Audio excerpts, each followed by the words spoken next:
राह कठिन बा देवघर के मनवा के समझाला हो। शिव के शिवाला ई हो बाटे यहाँ में जलवा चढ़ाला हो।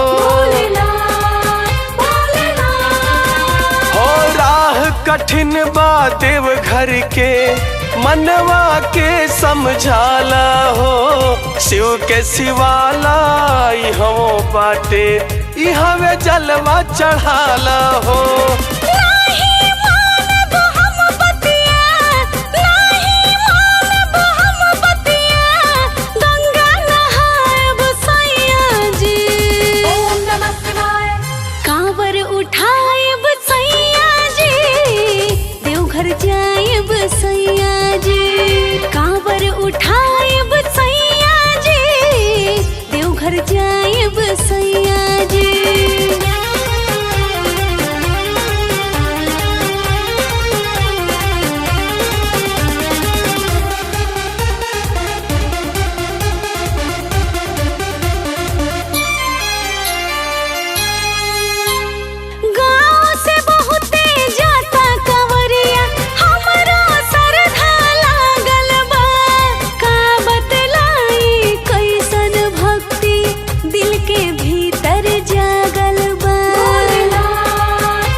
जायब सैया जी।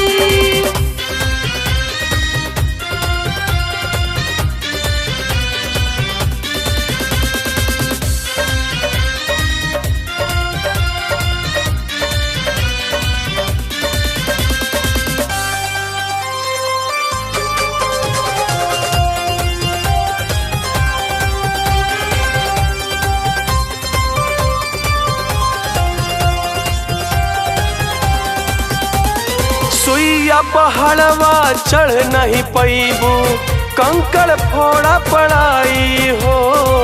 तू बारू सुकुमार सजनिया जल राहे रुक जाई हो।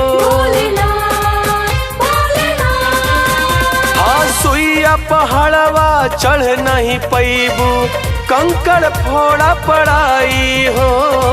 तू बारू सुकुमार सजनिया जल राहे रुक जाई हो।